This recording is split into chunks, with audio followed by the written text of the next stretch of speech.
Hello and welcome to Cloaker's Education Foundation, where we're providing quality content for amazing teachers and students. If you're joining us from the previous videos on the scientific revolution, welcome back. If this is your first time, we're glad you're here. This is going to be a short overview of the Enlightenment in world history. Let's dive in. Absolutism and the divine right of monarchs comes into questions after the Reformation, after the scientific revolution, and they begin questioning the idea of why monarchs have the right to rule, and this brings the idea of the social contract.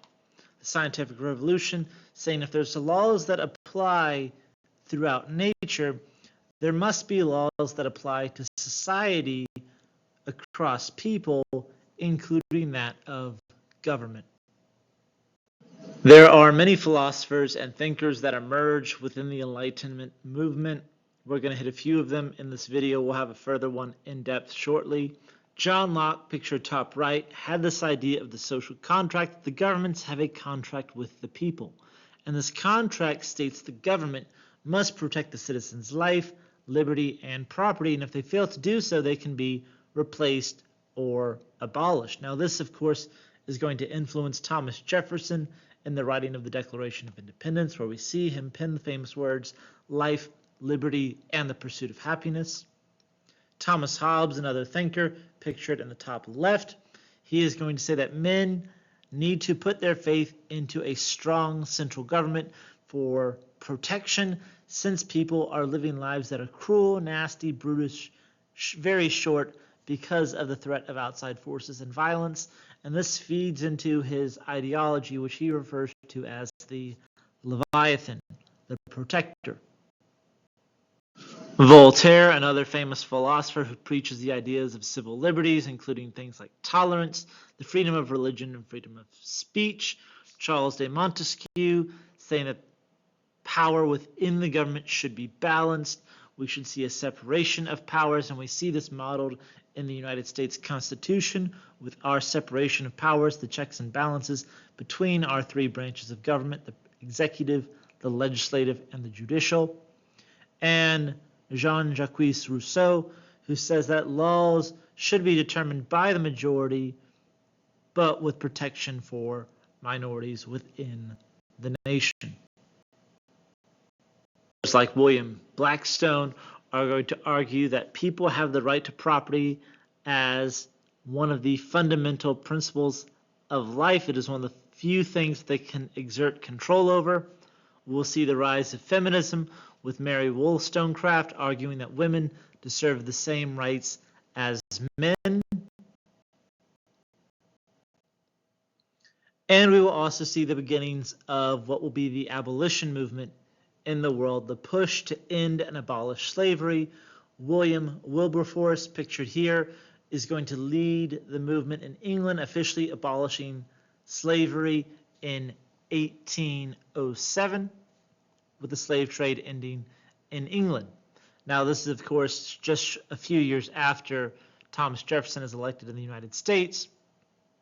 But in 1833, this is about the time of Andrew Jackson, the Parliament in England is going to abolish slavery throughout most of the British Empire, not just forbidding the slave trade from Africa to England, but the slavery itself within the British Empire.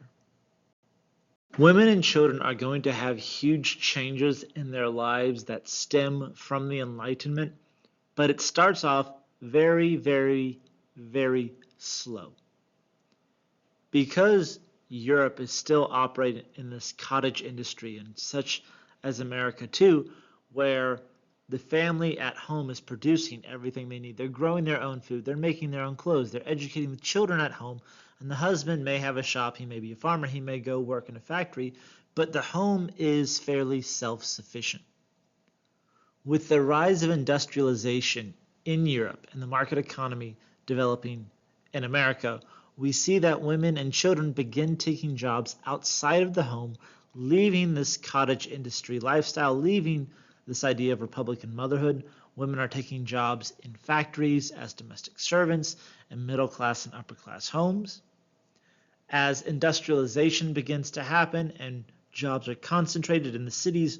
We have urbanization. We see the rise of public education, and children are now being pushed into public education. And this means children are not at home working. They're not in the jobs at factories producing.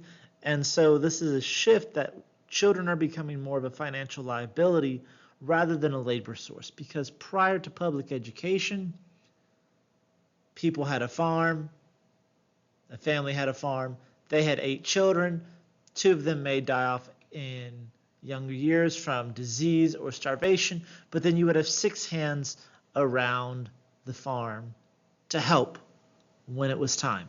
Now, with there not being a need for such a large labor force, children are becoming more and more expensive and producing less for the family. Therefore, people are having fewer and fewer children.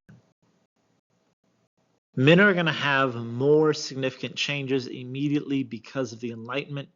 The ideas of the social contract, the separation of powers, the checks and the balances, preventing one branch of government from becoming tyrannical or too powerful, the protection of individual rights. These are super instrumental, especially in the development of the United States and the Constitution, and that's going to spread to future revolutions.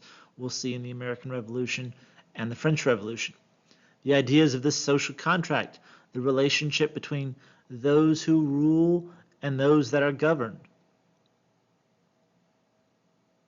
The ideas that are going to limit government powers. We see this with the Magna Carta in England, and those ideas continue to develop where we are limiting the authority of a centralized government and protecting the rights of the individual.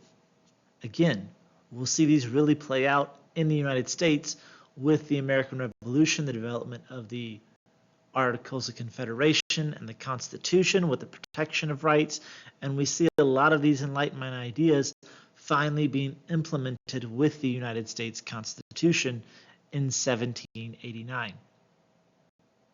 We see this big influence on protection of political rights, not just in the New World and America, but in Europe, especially with the revolutions that happened in the 17 and 1800s.